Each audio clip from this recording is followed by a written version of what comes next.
Hello and welcome to Chat DPS. We've got the whole crew online this week, and we're looking forward to a really good conversation. This week, we're going to be looking at InStructure, the incident that happened last week and hit the Department of Education here in Queensland, but it seems to be quite a bit larger than that. So some of these events sometimes have a sort of a silver lining. For me, the silver lining was that I got to speak to my old pal, John Paul Langbrook again, or we're released in communication with each other. And we never like sort of seeing our friends distressed, but we never like seeing them in misery. So we thought that we'd take a good stab at this today and find out exactly what we can sort of like say about it, what's actual factual, and where we're up to with this, who did it, and who's responsible, and all that kind of stuff, and what impact it's having around the globe. So we're focusing on what happened and what we know so far, who performed this act and what did they want. So in the first instance, I'd like to ask Adam Cunningham, who's actually written an article about this incident already. Adam, where do we start with this, my friend? Because this must be quite distressing if you've got kids in school here in Queensland, but much Yeah, broader there's than that. there's it's a crazy time to be alive. What I'll first start off with, I suppose, is the same thing that I say all the time when something like this happens. Fair thought for the incident response teams structure and Queensland Education, the size of at the universities across the country, everyone who's in mid investigation right now, and pretty much anyone with kids at home that have been affected or affected with this. I think it's a hard time for everybody, and after being involved in incident response, it's a very stressful time. So my heart goes out to all of them, and hopefully they'll figure out everything as the time goes through. I think it's important to note that this is being reported on infactually to get clicks. So it's important to understand, first of all, that it wasn't a Queensland schools that got hacked. It was a vendor that creates software for the kids to learn on that got breached. That software is used across thousands of schools in the US, most of Queensland Education, as well as some universities and other schools in other states. So this has pushed out quite a lot from there.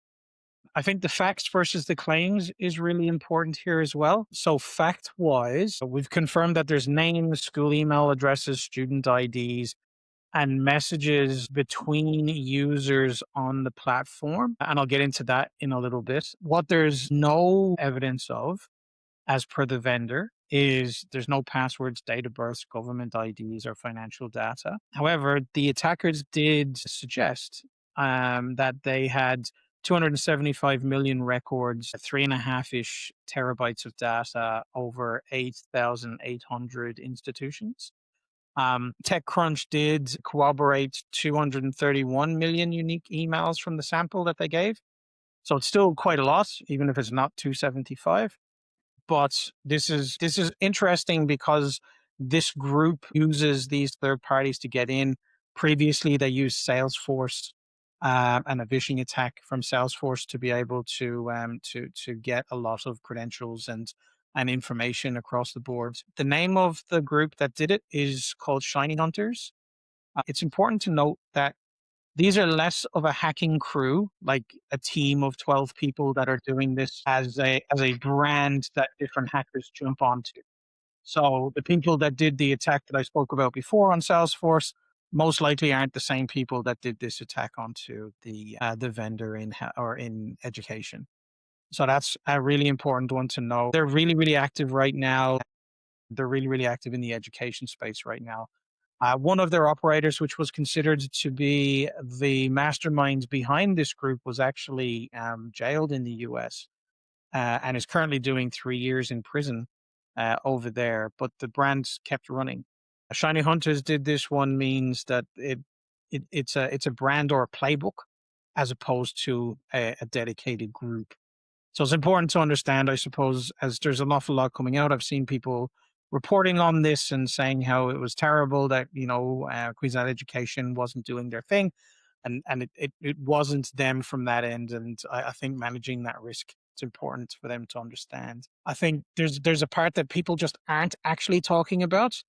So it's really important that the things that were taken here were actually really sensitive. So it's like messages from students to teachers, welfare check-ins, the "I'm not okay" conversation with kids and their well-being officers or their mentors in school or their counselors. Yeah. So, Adam Green, just coming over to you, my friend, the opportunity here. So, there's some facts that seem to have come out of this saying, look, this wasn't Queensland Department of Education being slack. There were like 200 million other people or records that have been Yeah, taken around the globe.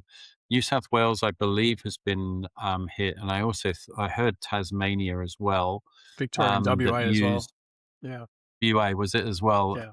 So there's this group structure seemed to be a large cloud type organization that provide whiteboarding and messaging services around in schools. Is that correct?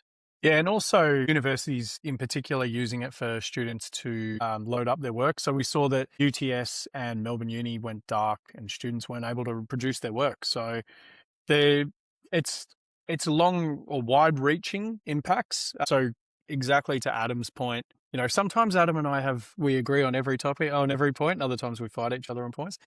Thanks for as we entertaining should. viewing. But no, it wasn't the schools, the universities themselves. It's a third party supplier. We go back to supply chain. We go back to software, bill of materials, SBOM. Although we've got, when we've got an Irishman on the call, it comes down to F bombs too sometimes. So, but it's definitely not a fault of the institutions. I mean, there's nearly 9,000 institutions wrapped up in this, and we've already seen only 2 days ago there was another education institution hit separately to this. And very much to Adam's point, Honey Hunters is a brand of attack force rather than actual, 12 to 14 individuals there doing the attacking. If you look at just in the last 18 months, and you see how many records have been taken, we're getting pretty close to, it'd be over 500 million records that have apparently been, like account records that have been attributed to attacks from the shiny hunters. So this is a case of looking at how we protect ourselves across our supply chains, but very much the other component to really think about around this is the well-being and safety aspects of what's being held in those platforms, and that actually being part of the leak. So there's a lot to Yes. consider there.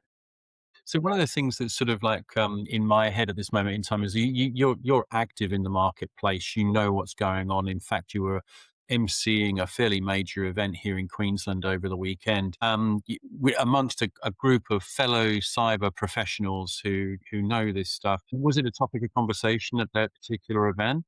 Yeah, so there were a few people from Queensland Education, which is a very positive sign because they're clearly not scrambling with all hands on deck. But it did come up in conversation, and there was definitely a lot of understanding around that third-party supply chain risk and being used more as a cautionary tale rather than a finger-pointing exercise for sure. Yeah. We had quite a mix of people, and then it was interesting because I was also emceeing in Singapore during the week, and it was before it had actually occurred, and there were conversations had about shiny hunters and around, supply chain exploits and what you do around supply chains, because that, that conference was very focused around agentic.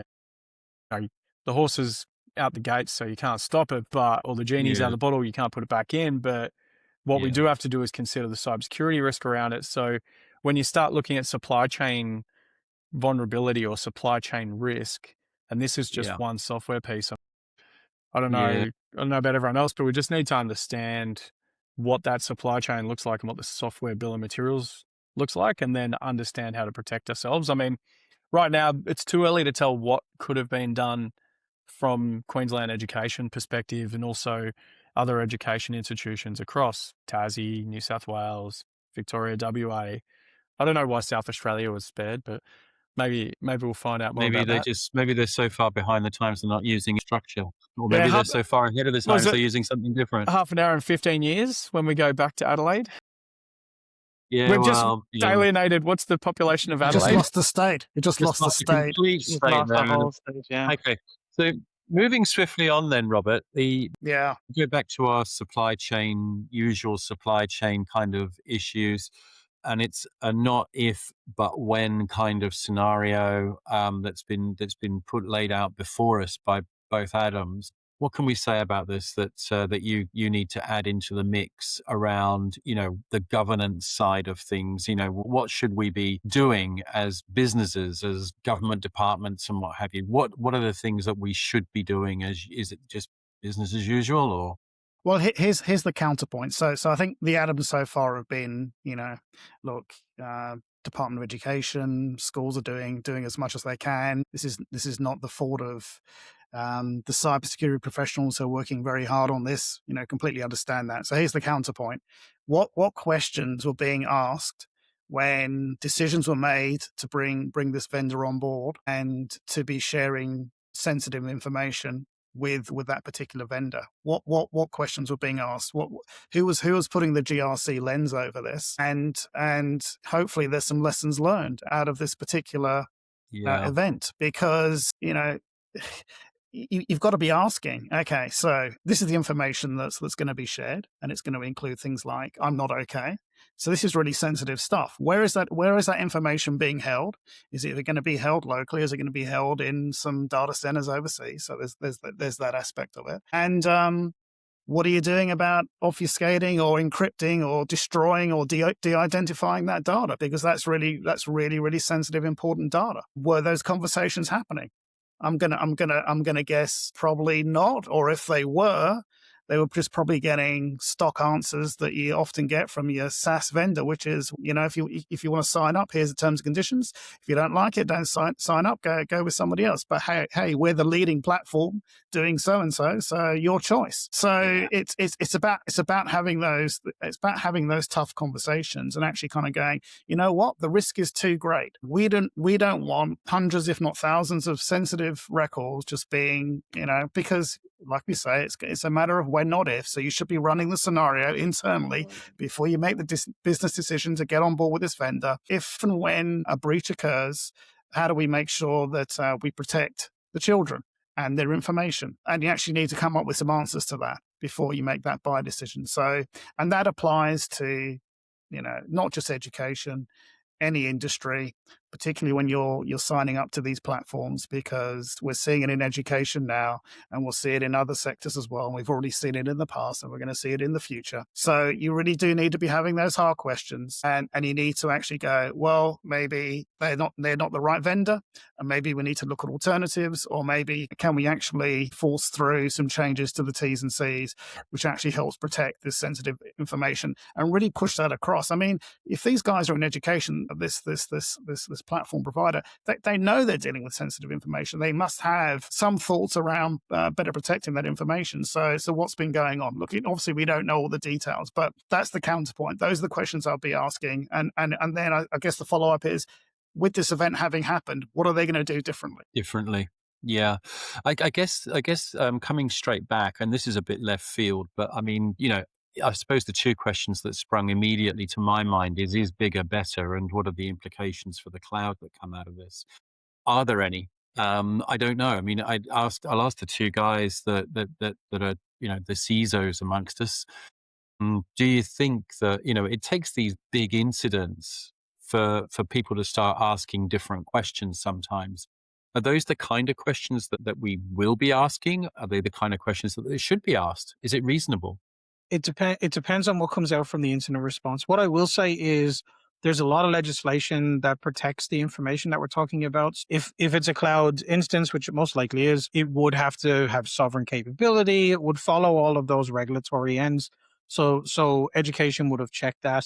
A very common question that I hear in education all the time is, what other schools use it, or universities, if they're universities? And that culturally is an interesting question, because if you are to prove to them that you've got, say, 60% of the other schools using it, culturally means that their risk seems to be lower because everyone else is using it. And the mentality shift is interesting from there. So you go, okay, we've got 60% of schools utilizing this product. Then they go, oh, it must be safe because 60% of the schools did the test already, which isn't necessarily good GRC practice, but is something that we see out of. Yeah. But it goes back to the basics again, right? Like who has access? How do they have access? What is it and where is it? Like what is the information? Where is the information? Robert, take me back, my friend, because Mhm. when we did this about a year ago, we were talking about GRC. We'd seen a report through Europe that was saying 27% had an acceptable level of GRC in their organization, and that was about where we were globally, 27% on our Mhm. governance. There is an opportunity there, surely, for us to Yeah. improve. Yeah, that's right. I mean, I think probably 27% is generous when you sort of actually talk to these organizations. It's probably overstated. So I think there's a huge gap in governance, risk, and compliance because it's all too hard. There's the lawyers, damn them, have made things way too complicated. Yeah. And it leads to perverse outcomes. So, I mean, I've dealt with clients in the education sector before, and they're wrapped around the axle with all of the different types of legislation in terms of records that has to be kept. And so they take the approach of, well, let's just keep everything forever, because you never know when something's going to come up. And like when you get into serious subjects like child abuse, you've got to keep records for sometimes 100 years. And that's because of the legislation, and fair enough. But it then becomes a case of, well, how do we actually keep all of this information? But yeah, there's a lot to do in every sector, in every organization, to be Yeah. asking these tough questions, but actually remind them that you've got obligations under the Privacy Act, under SOCI, whatever it might be, particularly when it comes to personal information, to go, okay, well, maybe we should at least be doing an audit every 12 months to figure Yeah. out what's being held, where is it. Sometimes it's hard copies that are actually filling up a classroom. That's how ludicrous things get. And it's like wouldn't even know where things are stored. It's if it's in backup, how do they get hold of backup? So there's all those sorts of questions happening. So happening in education, happens everywhere else as well, and Yes, so huge opportunities to try and improve that. there are massive opportunities here in terms of being able to achieve a better outcome. And Adam Green, just coming back through and thinking about this, we talk about collaboration between the IT teams and the security teams. This is an opportunity for security to lead the conversation, surely. I mean, we keep on coming back to this, IT build systems and then throw it over the fence to security and say, hey, secure that. And you're going, secure what? Yeah. And Which is harsh on the IT people, by the way, but it's kind of, there's a truth in there, right? yeah, absolutely. In education, so you have a little bit of this in the high schools and primary schools, but like with facilities that touch. So you got facilities like access control cameras and other components, plus third-party contractors coming on site that have access to systems. And that becomes challenging. But then when you look at universities, it gets even more challenging because they've got these terms like academic freedom and research, and they have grants and they have incarcerated students because it's now I'm going to butcher this word, and I always do, but it's recidivism. Civilism. Yeah, I can butcher it too. That word. That was a nefarious attempt at Exactly, doing that. nefarious attempt at repeating what I said. And so you got this really complex makeup just inside the university, and they need to attract top talent from all over the world. So like we'll sit here and talk about sovereignty is the thing that we are really hot on at the moment. And I can, just by looking at the number of organizations that got hit through the same attack, I don't think data sovereignty is potentially being handled as kosher as it may have said in the brochure from the vendor. Mhm. And I don't know, would data sovereignty have created a different outcome here? I sure as shit reckon it would. And then you've also got the case like Robert pointed to where regulation, or Adam and I love to say regulation means excellent security. If regulation is demanding that we maintain this data for even longer, that introduces another level of risk. And storage ain't cheap. I mean, it's a lot cheaper than it used to be back when I think I once sold someone a 1 terabyte storage area network for $1 million. $1 million. $1 million. And now I've got a stick in my pocket, or at least in one of Yeah. my bags, that's got 2 terabytes on it, and I think it cost me $30. But I just laugh at these numbers sometimes when I think about them. But how are we safely storing that data? Because you do the cascading or tiered data model, and then that introduces another level of risk, which I think when the decisions were made, and so what you think about when those decisions were made, they were made in a time when we weren't actually considering how much data we were pumping through the use of large language models, and then how much we're actually adding to our data stack. I mean, I'd hate to see the storage bill for someone like Anthropic or OpenAI, right? Or Microsoft with Copilot. Like, there's a lot more data going through now. Yeah. I mean, and yeah, I mean, what we've been seeing, sort of 100% growth, 100 plus or 4-digit growth per annum in the cost of storage over the amount of data that we are storing over the last goodness knows how long. And then we're getting a conniption about how much it's actually costing to protect that data. Really strange. I remember back in 2016, I was talking about IBM's CMO report, and it was like, from the dawn of time to 2013, we produced X amount of data. From 2013 to 2015, we doubled that number.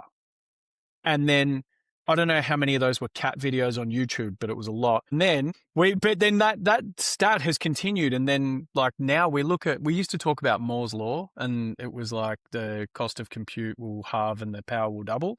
But now when you look at large language models and what we can do with agentic AI, and we're not even yet talking about quantum and post-quantum, but Moore's law just doesn't exist anymore. Like, it's completely obliterated. It's a different playing field, right? Yeah. Different playing field. So storage will be through the roof. Yeah. Storage is a whole different problem, and maybe we should be talking about that another time. Do you know anyone who knows anything about how to protect data? Storage. How to protect data. Can't think of anybody off the top of my head. I know less and less these days is what I'm beginning to realize. And, you've got to work harder at getting better at it. I mean, and it's just one of those things that, you've just got to keep working at. I'd like to give everybody a last word. Robert, do you want to lead us off with a last word around this? I've got a feeling I know what you're going to say, and it's valid, right? Yeah. It's apply that GRC lens, ask those hard questions, particularly when you're dealing with third-party vendors, these SaaS platforms. And it's not going to be easy because, as I say, often they say, take it or leave it. You have to actually, it's not easy now it's not difficult to imagine a scenario of, what happens if my organization gets breached by, some bunch of cyber criminals and they extract a whole bunch of sensitive records? It's not hard to actually work through that scenario and try and figure out how, as an organization, you might respond to that. So do that work now, figure out what your response is, figure out what your risk appetite is. And if you can have those hard conversations about, can you actually do something to better protect that data through de-identification or whatever it might be. See if you can actually get those solutions included in that particular SaaS platform that you're dealing with. Adam Cunningham, could you give us a brief last word or last thought? Just echo the same thing as Robert from that end, right? Just know your data, know what's important, know where it is, and know how it's accessed. And ask those questions to start with, and you're good. Yeah. Yes. So, other than just echoing what they've said, like, writing data policies used to be, here's a data policy, and you wouldn't hear from it for ages. But now it's like, what's your data policy and what's your risk, your risk exposure, and putting that into the ISMS. But now I'm being asked to review those things every 2 to 3 months from clients. So understanding your third-party supply chain risk and not just giving them a tick in the box assessment document these days, actually probing it, taking the GRC, but also the GDPR lens, because a lot of these parties have to have GDPR compliance. So taking a further look under the cover, understanding the software bill of materials, the SBOM. The standards are kind of interesting in how you actually apply them. We're all trying to go for compliance, I guess. This is the data protection piece coming out in me Yeah. is, we may all be looking at this from one particular perspective to say we want to tick in the box to say that we're compliant, but are you actually protecting that data? And it's a really good thought to finish on. Gentlemen, that was Chat DPS for this week. Thank you very much indeed for your time and your thoughts and your energy. Look forward to catching up with you all again next week. Thanks, everyone. Thanks, Nick.